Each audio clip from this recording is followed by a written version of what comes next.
Maya Johnson had moved into Willow Creek Estates for the same reason as everyone else: quiet streets, manicured lawns, and that comforting sense of safety that came from living somewhere with rules. The HOA prided itself on preserving neighborhood standards. She'd laughed when she first read that line, thinking it was harmless, maybe even helpful. But soon, those same standards would turn her peaceful life into a nightmare. It started with small things. Notes left on her mailbox about her trash cans being out a few minutes past pickup. A warning letter about her flower pots not matching the community aesthetic. And then came the email, the one accusing her of running a business from home because she had too many Amazon packages. Maya, a freelance graphic designer, had rolled her eyes and sent a polite reply. But the tone of the messages kept getting colder. The HOA president, Barbara Miller, was a retired real estate agent who treated the subdivision like her personal kingdom. She believed in control, in order, in making sure everyone fit in. And for reasons Maya couldn't quite understand, Barbara seemed to have a problem with her from day one. It all came to a head one hot Friday afternoon in July. Maya was working on her laptop in the kitchen when she heard her dog bark. She glanced up to see a police cruiser stop right outside her house. Two officers stepped out, one adjusting his sunglasses, the other scanning the yard like they were on a call. Her heart sank. What now? She thought, wiping her hands and walking to the door. When she opened it, the taller officer spoke first. "Ma'am, we got a call from your homeowners association about a possible violation and disturbance." Maya blinked. A disturbance? What kind of disturbance? The officer checked his notepad. Complaint about loud music, multiple vehicles parked illegally, and possible aggressive behavior toward HOA board members. Maya almost laughed. What? That's ridiculous. I'm here alone. Well, my husband's upstairs getting ready for his night shift. And the music? I was listening to jazz. You can barely hear it outside. The shorter officer gave her a look that wasn't unkind but cautious, the kind that said, "We've heard that before." He asked, "Would you mind if we take a quick look around?" Maya hesitated. She'd seen enough stories online to know how quickly things could escalate. "Officers, with all due respect, this is a misunderstanding. Can you please tell me who made the complaint?" "Ma'am," the tall one said, "the HOA president, Barbara Miller." "Of course." Maya took a deep breath. "Fine. You can look around.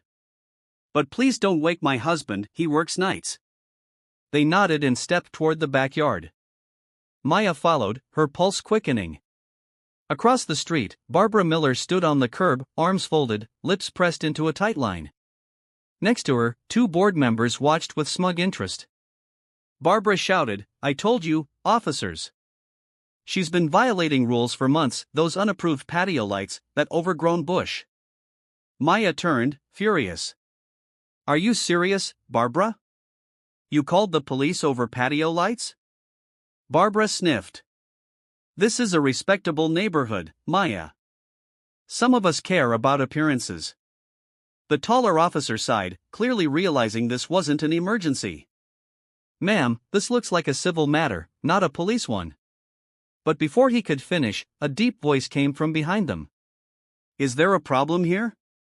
Every head turned. Her husband, Marcus Johnson, stood in the doorway, broad-shouldered, calm, but unmistakably authoritative. He was wearing his full police uniform, badge gleaming under the sun. He'd come downstairs halfway through the commotion, curious about the voices outside. The officers froze. One blinked. "Officer Johnson?"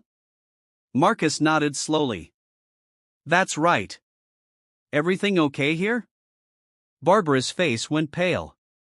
You're a police officer?" He gave her a level look. "Yes, ma'am. And unless someone's committed a crime, I'm not sure why 2 patrol units are parked in front of my home in response to HOA complaints about flower pots." The taller officer shifted awkwardly. "Sir, we didn't know this was your residence. We were just following a call." "I'm sure you were," Marcus said evenly. "But you might want to note this address as one that doesn't require unnecessary escalation." My wife and I follow every regulation. If there's a legitimate HOA issue, it can be handled through paperwork, not police response. Barbara opened her mouth to speak, but the words caught. The sight of him in uniform had deflated all her self-righteous energy. I didn't mean any harm. I just thought. Maya crossed her arms. You thought what, Barbara? That calling the cops would scare me into trimming my bushes? Silence. The officers excused themselves politely, muttering apologies, and returned to their cruiser. Barbara and her companions stood frozen, faces red with embarrassment. Marcus looked at them and said quietly, "Next time you have a concern, maybe try a conversation before you call in a response team." Then he turned, ushering Maya inside. The moment the door closed, she let out a shaky laugh. Marcus, you should have seen their faces. I swear, Barbara nearly fainted. He smiled faintly, unbuttoning his jacket. People make assumptions. Sometimes it's better to let them see for themselves. For a few days, things seemed to calm down. Barbara didn't wave or smile when Maya passed by, but she also didn't send any more emails. Maya figured it was over. But she underestimated how deep resentment can run when pride's been wounded. A week later, she came home to find an official letter taped to her door, a violation notice for failure to maintain community standards. The accusation? Disrespectful conduct toward HOA representatives. Maya couldn't believe it. Disrespectful conduct? Are they serious? Marcus read the letter, his jaw tightening. They're trying to retaliate. He advised her to document everything. Emails, letters, photos. They filed a formal complaint to the city's mediation board and copied the HOA attorney. It should have ended there, but then the online posts started. An anonymous account on the community Facebook page began hinting at uncooperative residents and disruptive homes. Though names weren't used, the descriptions made it clear who they meant. Neighbors whispered. Some stopped waving back. The tension built until one evening, just after sunset, someone left a printed photo in their mailbox, a shot of Marcus's patrol car parked in the driveway with the words "abuse of power" scrawled across it. That night, Marcus sat quietly on the couch, staring at the photo. You know what's sad, he said softly. I spend every night keeping peace out there. Never thought I'd have to fight for it at home. Maya took his hand. We're not running. This is our house. We earned it. He nodded. Then we'll do this the right way. The next week, Marcus attended the monthly HOA meeting in full uniform. Not to intimidate, just as a resident demanding accountability. The boardroom went silent when he walked in. Cameras clicked, neighbors whispered. Barbara shifted uncomfortably at the head of the table. Mr. Johnson, she began carefully, I don't think this is necessary. Oh, I think it is, he said calmly. You see, this community was supposed to stand for safety and respect. But what's been happening lately is the opposite. Harassment. False reports. Retaliation. I'm here to make sure it stops, today. The room was so quiet you could hear the air conditioner hum. One by one, residents began speaking up. A retired teacher said she'd also been harassed for painting her door the wrong shade of beige. Another neighbor said he was fined for hosting a birthday party on his porch. The facade cracked. Barbara's power began to crumble right there under the fluorescent lights. In the weeks that followed, the city reviewed the HOA's conduct. The police department quietly flagged future HOA calls from Willow Creek as non-emergency unless verified. Eventually, Barbara resigned under community pressure. But for Maya, the real victory wasn't in winning, it was in standing her ground. Months later, a new HOA board was elected. The new president, a level-headed man named Raj Patel, visited Maya personally. I heard what you went through, he said. That's not what this community should stand for. We're going to rebuild trust here. She smiled. Thank you. That's all we ever wanted. Life slowly returned to normal. Neighbors who once avoided eye contact now waved again. One even stopped by with cookies as a quiet apology. And though the memory of that day still made her heart race, Maya found peace in knowing they'd faced it with dignity.